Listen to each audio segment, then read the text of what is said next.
Welcome to This Explainer. Today, we're diving into a genuinely pivotal moment in history, Jang-e Badr, or the Battle of Badr.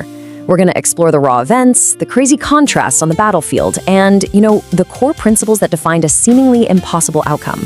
Let's get right into it. Okay, I want you to just picture this for a second. Imagine just 313 individuals standing together. In the grand scope of historical battles, that is an incredibly small number. But these 313 people, they were facing overwhelming, literally insurmountable odds that were about to test the absolute limits of human endurance and belief. Part 1. The Dawn of 624 CE. So a fateful day dawns in the relentless, totally unforgiving heat of the Arabian desert. The year is 624 CE. And listen, this wasn't just another sweltering day in the sands. It was a very specific, critical moment in time that would literally change the course of history forever. The environment itself was harsh, which really just sets this dramatic stage for the whole shebang that was about to unfold. Part 2. Outnumbered but undaunted.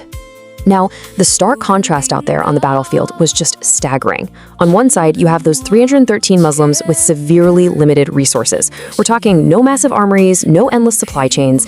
And on the other side, a massive, well-equipped, and incredibly formidable army. By literally every conventional metric of warfare you can think of, this was a completely lopsided encounter. No contest, right? It somehow, despite having practically nothing in terms of physical resources, their morale was completely unbroken. Their courage was anchored by this really profound faith. Even before the clash started, a single unified prayer echoed from that tiny force.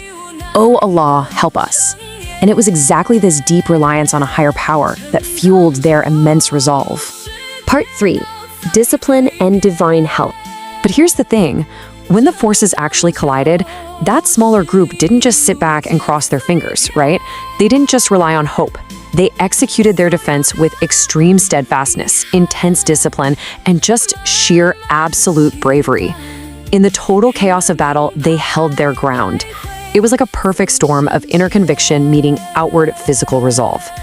And according to Islamic traditions, this combination, that fierce, organized discipline mixed with pure faith, marked a huge turning point. The traditions actually state that divine assistance descended right down upon the battlefield, ultimately culminating in a definitive, frankly miraculous victory for the vastly outnumbered Muslims. Part 4.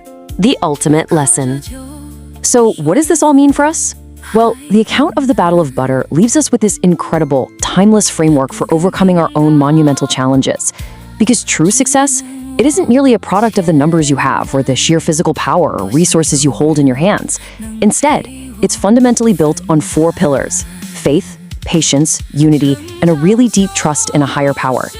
It is all about keeping your discipline and standing together, especially when the odds are completely stacked against you. As we wrap up this explainer today, I want you to really reflect on this in the context of your own life.